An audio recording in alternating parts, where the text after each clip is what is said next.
flavor for your ear. Epic Spotlight. Putting the spotlight on positive goings on the real people that have chosen a real path. The who's, the whys, and the hows are being shared and given to you. And we got another one. But before we get going, we got to take care of some housekeeping notes. This episode today is sponsored by Epic Mortgage. Whether you're buying, refinancing, or investing, call Epic today. That's 708-905-5300. That's 708-905-5300. It's your dreams, your goals. Let's plan together. Now on with the show. Today we have Tammy Helfrich, a life and mindset coach, author, speaker, and a podcast host. With over 30 years of experience in business development, leadership, and coaching, Tammy empowers women to believe in themselves and take action towards their goals. She is the director at Society 57 in Aurora, Illinois, and the founder of Tammy Helfrich Coaching.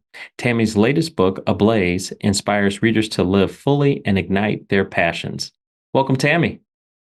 Welcome. Thank you so much. It's so great to be here. Yeah, thanks for coming on. This is exciting for me because obviously in a former life we worked together, so that's pretty cool. Yes, it seems like a lifetime ago, doesn't it? My goodness. But just take me from there to now. Explain your journey of just how you got to what you're doing now. Yeah.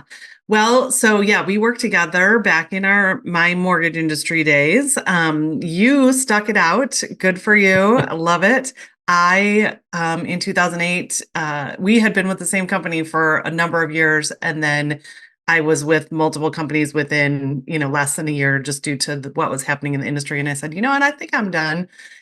And then from there, I went to Dun & Bradstreet. I was there for a few years after that, about five or 6 years. And then during that time, I kind of just really felt like I had done a lot of things by that point. I'd had a corporate career. I'd been in sales for a number of years, and climbed the corporate ladder, had a good job, did all the things that they say on paper are supposed to make you fulfilled. And I kind of looked around and thought, is this it? And it was as I was approaching turning 40, which can be a big turning point for a lot of people in their life. And I thought, maybe there's something more to what I want to do. And so that's when I hired my first coach, and while I was still in the corporate world, and it just completely changed my life. Being able to, I had always been interested in personal development and learning, but hiring a coach and really understanding how much more power we have to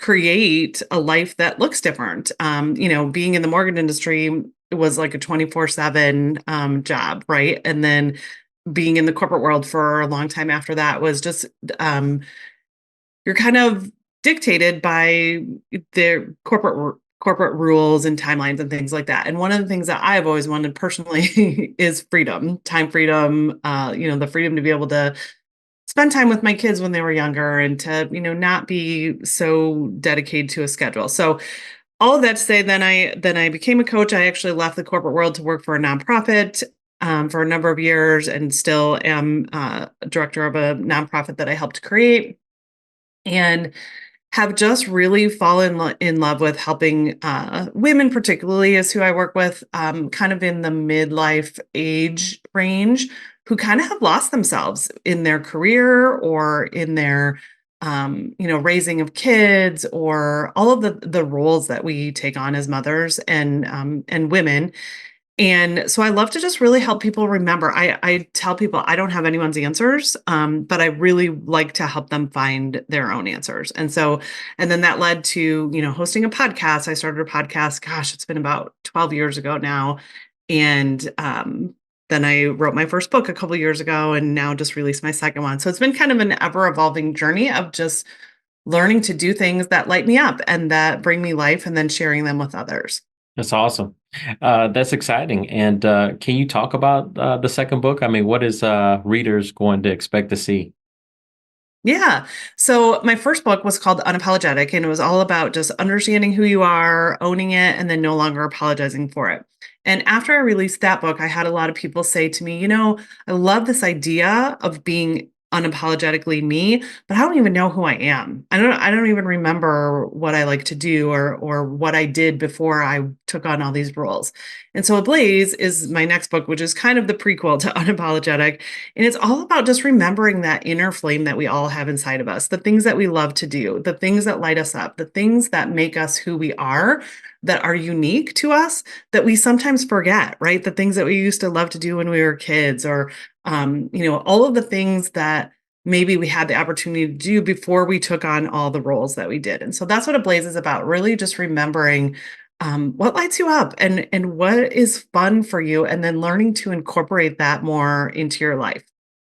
What would you say are things that, women in particular, how do you kind of re-engage that fire? I mean, obviously they have this memory of who I used to be, but now these roles are real, right? I mean, taking care of kids is a 24/7 job. And then, if they have a career, if they had a divorce, how do you, help them reignite?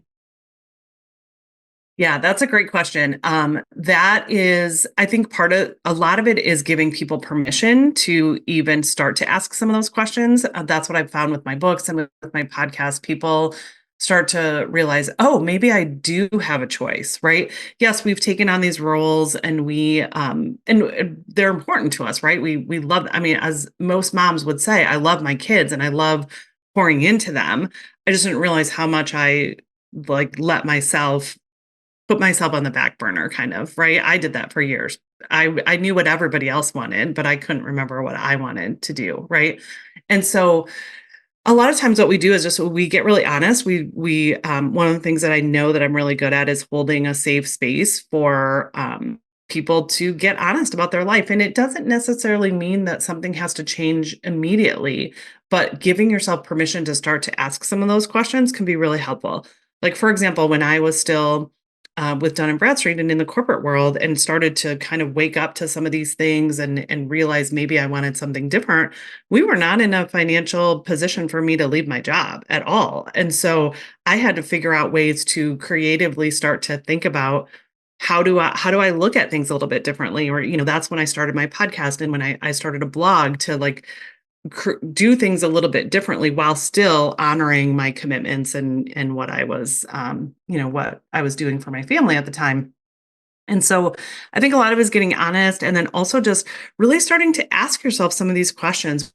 One of the things that I do in both of my books is ask people questions and challenge them to actually think about them and answer them. Because I think for a lot of us, especially those of us who like self-development and reading books, we read all this stuff, but then we don't apply any of it, right? And we don't actually take things from it. And so I always start with asking women questions and really challenging them to think about what they do want. Because what also happens is sometimes we tell ourselves a lot of stories that maybe we're unhappy, or that, things would just be better if this happened, right? If I had a different job, or if we lived in a different city. If you really stop and think about what you really want, sometimes you actually have a life that you really like you just maybe need to think about it a little bit differently. That's awesome. Now, obviously, I'm a husband and I have a spouse. So, do you talk about like spouses and how we can be supportive in making that change or that adaptation?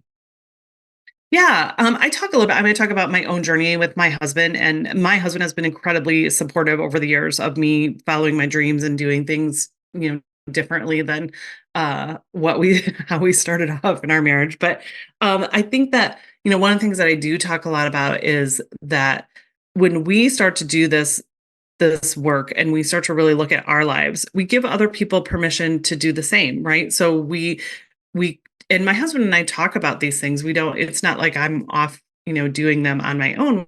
We talk about what we want our life to look like. One of the things now we talk a lot about is we're in that middle of life stage, and we want to be really active, and we want to still be doing a lot of the things that we love to do when we are older. So how do we make sure that we incorporate that into our lives? And so yeah, I don't go into too much about that with spouses, but I think just to answer your question, I would say just, giving them the permission to do that, right? Giving them the permission to think maybe a little differently, or to spend some time, encouraging them to actually spend some time on themselves, right? And do some self-care and some of those things that moms aren't always great at doing because they're taking care of everyone else. No, that's awesome.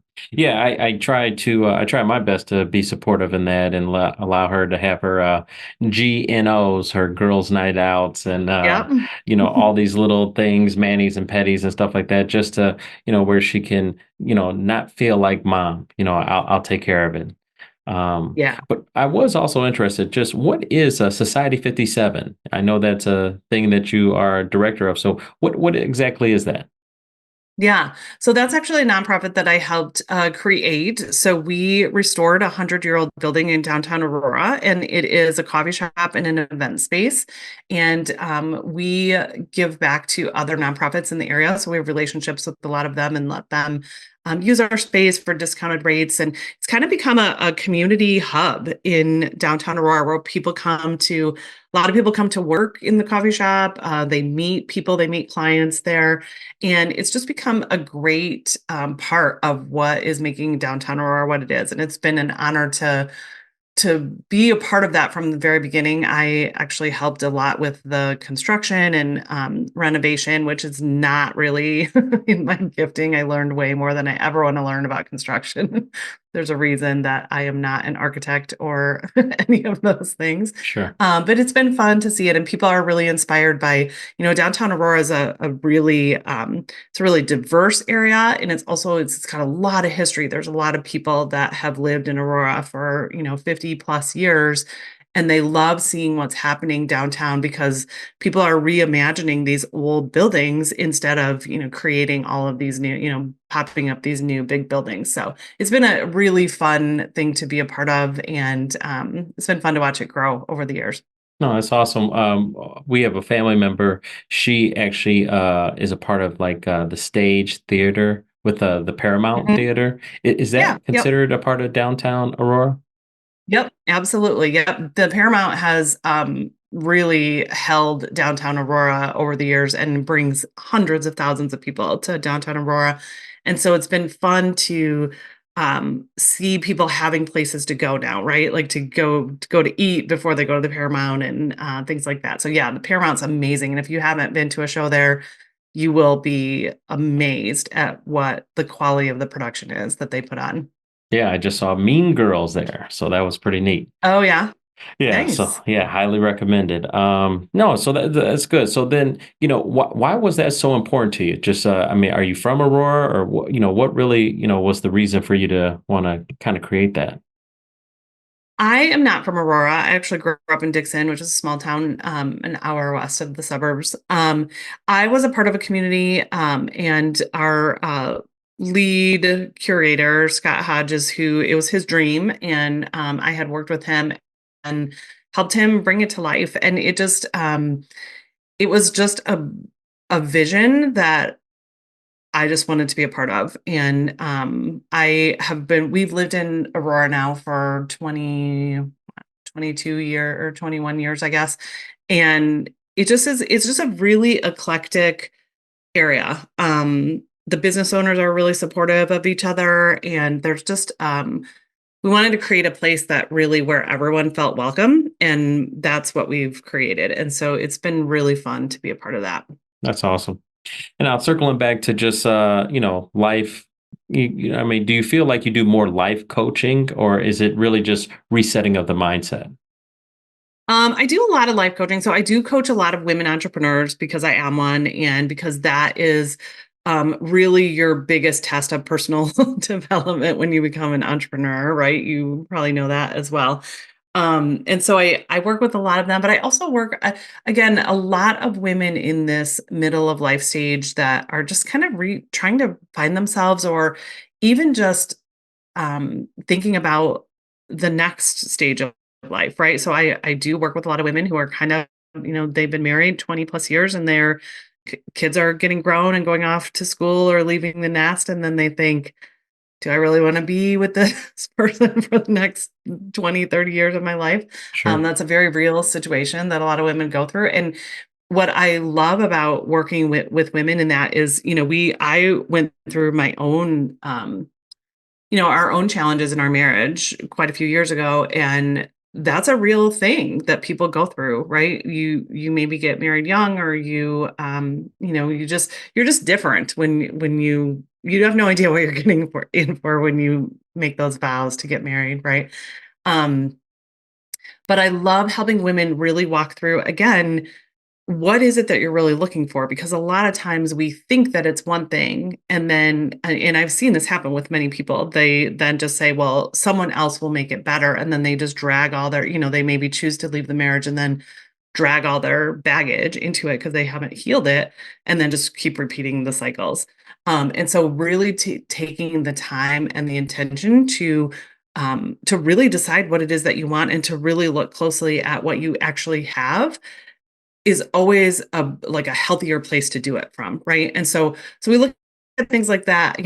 I help women with career transitions. Like I said, I coach a lot of women entrepreneurs just through the journey of how do you create a business that's in alignment with your life and what you want, especially at this stage of life. Are you wanting to have a goal like you were talking about of, a certain number, and then you're going to choose to maybe do something different, or, deciding on a lot of what I talk about is deciding on purpose, who you want to be in the world, and the kind of life that you want to have.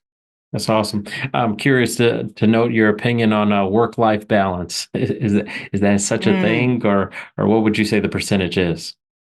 Oh gosh, that is so first of all, I have always I've had many years where mine was very much, I would say, out of balance because it can be really hard.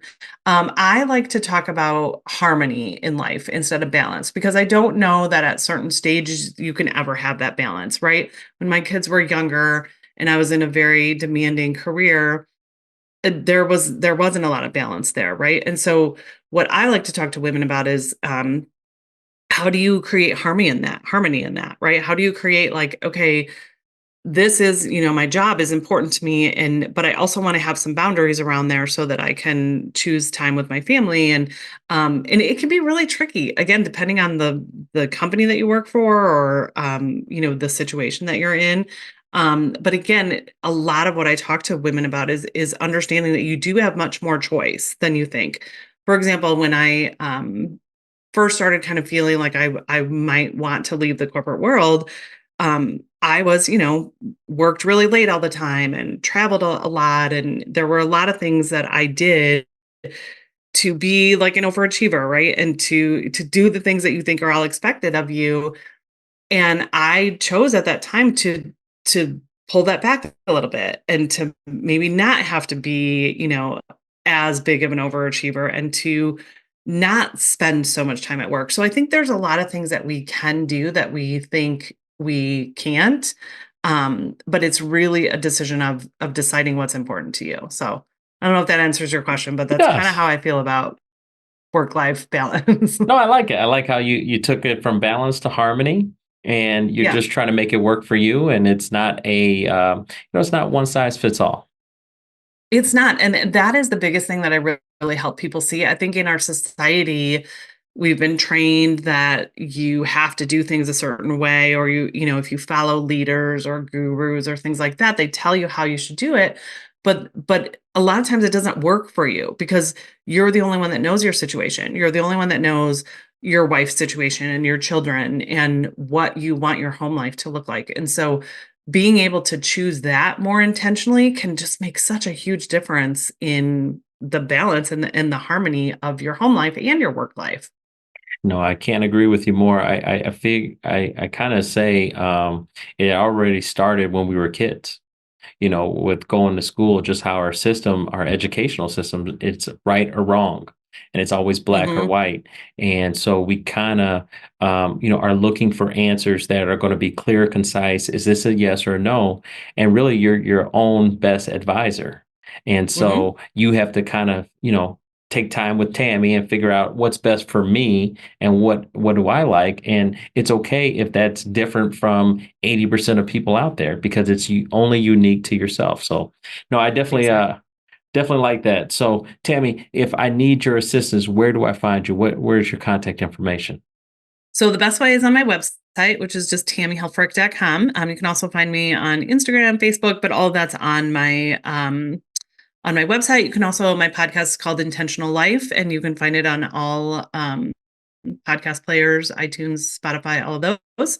But the best way is just through my website. Awesome. Tammy, thank you so much. This was great information. I really appreciate you opening the door and, and telling us what you're up to. So appreciate you, and I want you to have an epic day. Thanks. You too. Thanks so much for having me. Take care. The who's, the whys, and the hows are being shared and given to you. Epic Spotlight, baby. A new flavor.